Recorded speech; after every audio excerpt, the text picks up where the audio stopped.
এই নে দোস্ত, শুরু কর। এত দেরি করলি কেন? ওয়েট করতে করতে আমার জিভের পানি শুকায় যাচ্ছিল। এতগুলো আচার নিয়ে এসছিস?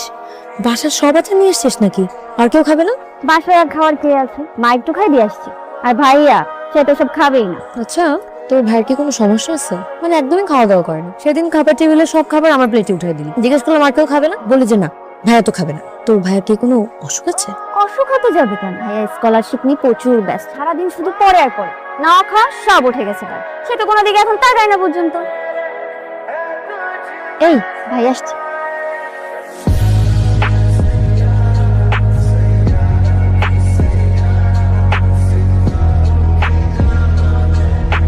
সাদে আসছো কি কাগজ চোরাইতে? না, ওই তোর কাছে আসছিলাম। আমাকে আবার কিসের দরকার? প্রেজেন্টেশন করে দেবো প্লিজ। আমি কোনো প্রেজেন্টেশন করতে পারবো না বাবা, আমি ওসব পারি না। দেখ, আসলে সময় হাতে খুবই কম, প্রেজেন্টেশন করতে হবে। বুঝতে পারছি না কি করা উচিত। এতগুলো খরা, এতগুলো প্রেজেন্টেশন করতে গেলে প্রেজেন্টেশন হবে না, প্রেজেন্টেশন করতে গেলে খরাটা হবে না।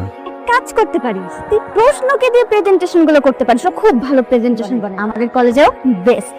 আমি প্রেজেন্টেশন করব? হ্যাঁ তুই, এত আমতামতা করার কি আছে? করে দে না প্লিজ। আমার কোনো প্রবলেম নেই, উপকার হবে। কি টাইপের প্রেজেন্টেশন লাগবে আপনার ভাইয়া? ওয়াও, স্লাইডসগুলো দারুণ হয়েছে। তুমি তো ব্রিলিয়ান্ট। বেশি বেশি বলেছেন। এত ভালো স্লাইডস কিভাবে শিখলে বলো তো? আরে এটা তো হয়ে গেছে। প্রশ্ন, একটা প্রশ্ন আছে, তোমাকেই করতে হবে। কিছু মনে করবে না তো? আমি কিছু মনে করবো না, বলুন। তোমার নাম প্রশ্ন কেন? আমি ছোটবেলায় অনেক প্রশ্ন করতাম, সেই জন্য আমার নাম প্রশ্ন। বাবা রেখেছে নামটা। অদ্ভুত সুন্দর নাম। এটা তোমার জন্য আমার জন্য গিফট, নেবে না? ঠিক আছে।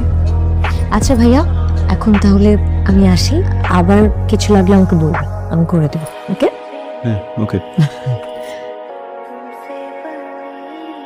বইয়ের মধ্যে চিঠিটা ঢুকাই দিস না? কেন? চিঠি দেওয়ার যুগ আছে নাকি এখন? আরে যুগ নাই তো কি হইছে? তোর তো আর ভালোবাসা কথা বলার কোনো সুযোগ নাই, আছে? নাই তো। ছোট বোনের বান্ধবী। আরে বোনের বান্ধবী হয়েছে তো হয়েছেটা কি? হ্যাঁ, তুই বুঝি না। দেখ কে আসছে। আসসালামু আলাইকুম ভাইয়া।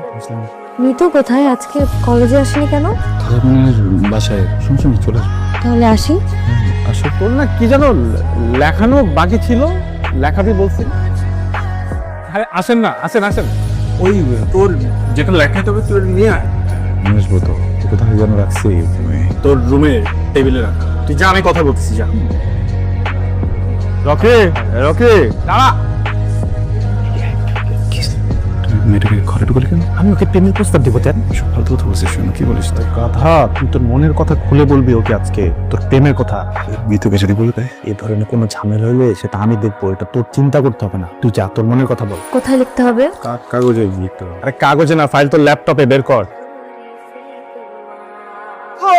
কি হয়েছে? মশা, মশা। সাবধানে, দিনের বেলা কিন্তু ডেঙ্গু মশা কামড় দেয়। একটা কথা বলবো। বলেন। এডিস মশা আর ডেঙ্গু জ্বর, এটাই। জানি তো। প্রশ্ন, তুই কখন আসলি? এই তো মাত্র। কেমন আছো কৃষ্ণমা? জি আন্টি, তোমার বাবা মা ভালো আছে? জি ভালো আছে। কথা বলতো না ভাইয়া, তুই এখানে কি করিস? ও আচ্ছা, বুঝতে পারছি। প্রশ্ন আসতে না আসতেই ওর হাতে তুই কাজ ধরিয়ে দিয়েছিস। এই যত ভিতর চ। প্রশ্নকে আজও আমার মনের কথা বলতে পারিনি। আজ এত বছর পরে দেশে এসেছি, ওকে আবার দেখবো, কিন্তু এমন সময় দেখবো যখন আর প্রশ্নকে নিয়ে আমার কোনো স্বপ্নের স্কোপ থাকবে না। প্রশ্ন ভাই, আরে আবির ভাই, আপনি এরকম হাঁপাচ্ছেন কেন? আমার স্কলারশিপ হয়ে স্কলারশিপ হয়ে গেছে? That is a good news. চলো আমি ট্রিট দিই। আপনি আমাকে ট্রিট দেবেন? হ্যাঁ। এই রেস্টুরেন্টটা আমার অনেক পছন্দ। আচ্ছা, আপনি যে আমাদের সবাইকে রেখে চলে যাচ্ছেন, আপনার কষ্ট হবে না? হবে তো। সব থেকে বেশি কষ্ট কেন হবে জানো? তোমাকে যা দেখতে পারবো না, অনেক মিস করবো তোমাকে। আপনি আমাকে মিস করবেন কেন? কারণ আমি তোমাকে ভালোবাসি প্রশ্ন, অনেক ভালোবাসি। মানুষ তো ভালোবাসার মানুষকে মিস করবে, তাই না? আমিও তোমাকে অনেক ভালোবাসি। আমিও তোমাকে অনেক অনেক অনেক মিস করি। তুই আমাকে ভালোবাসো?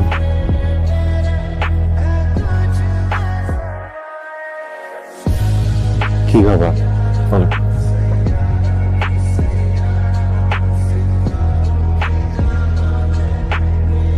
আবির ভাইয়া, আই এম রিয়েলি সরি, আপনাকে অনেকক্ষণ অপেক্ষা করতে হয়েছে, তাই না? সরি কেন বলছেন? আপনি তোর ট্রেন চালান, তাই না? দেশে কবে আসলেন? 7 মাস হলো। ভেবেছিলাম আসবো না, বাট মিতুর বিয়ে পায়ে কি হয়েছে? গাড়ি থেকে পড়ে গিয়েছিলাম। ডক্টর দেখিয়েছেন? হ্যাঁ দেখিয়েছি, বলে ঠিক হয়ে যাবে, একটু সময় লাগবে আর কি। আচ্ছা, আপনার সিলেট কেন মুভ করলেন? বাবার বদলি হয়ে গিয়েছিল ওখানে। উনি হঠাৎ করে আমাকে আপনি করে বলছেন কেন? প্রশ্ন কত চেঞ্জ হয়ে গেছে। ওকে কিভাবে তুমি করে বলি? ওনাকে দেখতে একদম ম্যানলি লাগছে, কত বদলে গেছে। আমার এমন কেন মনে হচ্ছে ওর কি বয়ফ্রেন্ড আছে? আচ্ছা, আবির ভাইয়ের কি কোনো গার্লফ্রেন্ড আছে? উনি কি বিয়ে করেছেন? কিছুই তো জানি না। সত্যিটা জানা হলো না। দোস্ত, তুই যে আমার বিয়েতে আসছিস আমি অনেক খুশি হয়েছি। তোকে কিন্তু আমার গায়ে হলুদে নাচতে হবে। তোর কি মাথা খারাপ? এই ভাঙা পানি আমি নাচবো? তোর কি ওর প্রতি এখনো ভালোবাসা আছে? জানি না বললে তো হবে না আবির, তোকে তো স্পেসিফিক হতে হবে। দেখ, 5 বছর আগে ওকে দেখতে যেমন ভালো লাগতো এখনো তেমন লাগে। তার মানে তুই ওকে এখনো ভালোবাসিস? ও কি এখনো সিঙ্গেল আছে বা কোনো রিলেশনশিপ? জানি না। আচ্ছা, সেটা নিয়ে তোকে ভাবার দরকার নেই। তুই বেটার তোর মনের কথাটা ওকে বলে ফেল। বলবো বলবো করে গত 5 বছরও বলতে পারিস, এখন তো অ্যাটলিস্ট বলে দে। আচ্ছা, আপনি কালকে থেকে আমাকে আপনি আপনি করে বলছেন, কি হচ্ছে আপনার? না, আসলে আমি যে মানুষটাকে রেখে গিয়েছিলাম আপনার ওই মানুষটা নেই, বদলে গেছেন অনেক, তাই ভেতর থেকেই আপনি বেরোচ্ছে। আপনি প্লিজ আমাকে তুমি করে বলবেন। প্রশ্ন, হুম? তুমি অনেক বড় হয়ে গেছো, তুমি চাইলে আমাকে তুমি করে বলতে পারো। আমি আপনাকে তুমি করে বলবো? আপনি তো আমার চেয়ে বয়সে বড়। অনেকেই তো নিজের থেকে বড় মানুষকে মাঝে মাঝে তুমি করে বলে। সেটা বলার জন্য কারণের প্রয়োজন হয়, এখানে তো কোনো কারণ নেই। কারণ আছে। প্রশ্ন, আমি তোমার একটা কথা বলতে চাই। বলুন। আবির, প্রশ্ন, তোমরা আসো, টেবিলে নাস্তা দেওয়া হয়েছে, খেতে আসো। তুমি যাও, আমি আসছি। কি যেন বলবেন? পরে বলবো।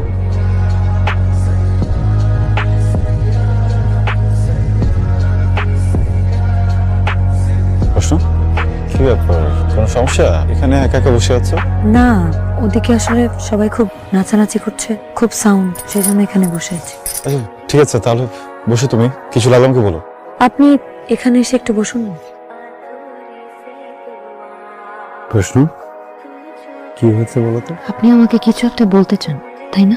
হ্যাঁ। আমি আপনাকে কিছু কথা বলবো, শুনবেন? বলো। আপনি জানেন আমি এখানে কেন বসে আছি? না বলে কি করে জানবো? একদিন ঠিক একইভাবে আমারও গায়ে হলুদ হয়েছিল। হ্যাঁ, তো গায়ে হলুদ হয়েছিল মানে কি? তুমি বিবাহিত?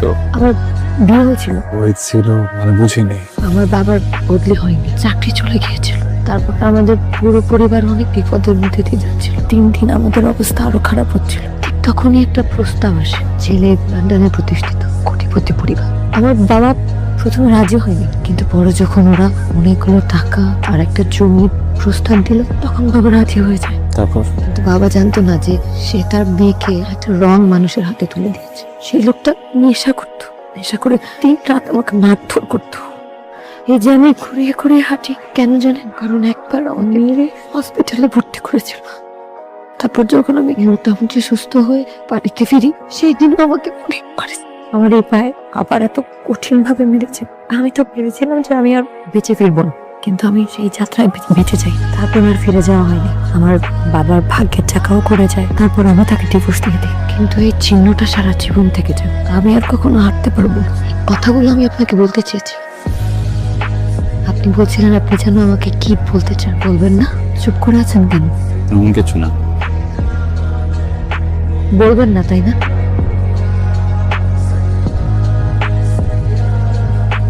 দোয়া করে তুই অনেক অনেক হ্যাপি হও। আমার বউ ভাতটা অন্তত করে যা। এভাবে হয় না, তোর বরকে নিয়ে ঘুরতে আসিস।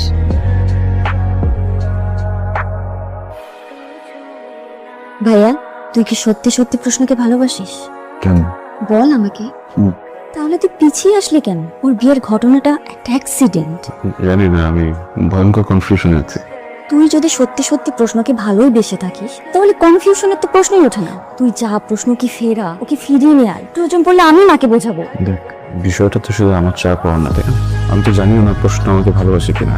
প্রশ্ন তোকে অনেক ভালোবাসে, সেই ছোটবেলা থেকে ও তোকে ভালোবাসে। সেদিন কলেজে ও আমাকে এই চিঠিটা দিয়েছিল তোকে দেবার জন্য, কিন্তু আমি দিতে পারিনি। ভেবেছিলাম তুই যদি কিছু মনে করিস, কিন্তু এখন মনে হচ্ছে আমি ভুল করেছিলাম। এই চিঠিটা সেদিন যদি আমি তোকে দিয়ে দিতাম, প্রশ্নকে আজ এই দিন দেখতে হতো না।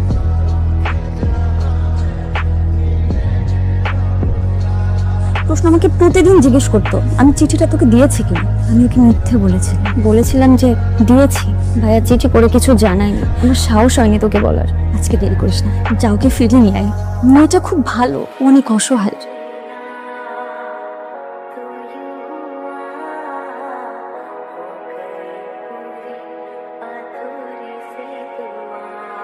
প্রশ্নকে আমি কয়টা প্রশ্ন করবো, আমি জানি সে আমার প্রশ্নের উত্তর দেবে। আমি জানি প্রশ্ন আমাকে অনেক ভালোবাসছে। চিঠিটা আমার হাতে 5 বছর আগে পাওয়ার কথা ছিল, আজ পেয়েছে। এখন 5 বছর আগে আমিও একটা চিঠি লিখেছিলাম, আমার মনে হয় তোমার পড়া উচিত। এসব করে এখন আর কোনো লাভ নেই। মানুষের জীবনে দুর্ঘটনা ঘটলে জীবন থেমে থাকে না, জীবনটা হয়তো বেঁচে যায়, কিন্তু সুর থেমে যায়। চেপে যাওয়া সুরও জোরে লাগানো যায়। আপনি আমাকে আর নতুন করে কোনো স্বপ্ন দেখাবেন না প্লিজ। 5 বছর আগে আমি ভাবতাম আপনি আমাকে ভালোবাসেন, কিন্তু পরে আমি জানতে পারলাম যে আপনি আমাকে ভালোবাসেন। সব মিথ্যা। আমি তো বলেছি মিথু ভয় চিঠিটা দেয়নি। আমি এসবের সাথে আর নিজেকে জড়াতে চাই না। যা হওয়ার তা হয়ে গেছে। আমি এখন পুরোটা জীবন একা একা কাটিয়ে দিতে পারবো। প্রশ্ন প্লিজ আমাদের সঙ্গে করে নাও।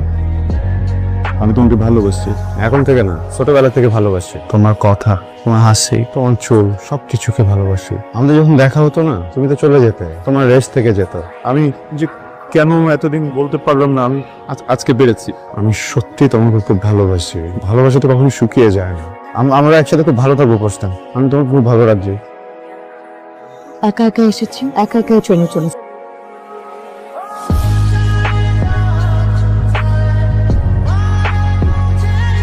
আবির,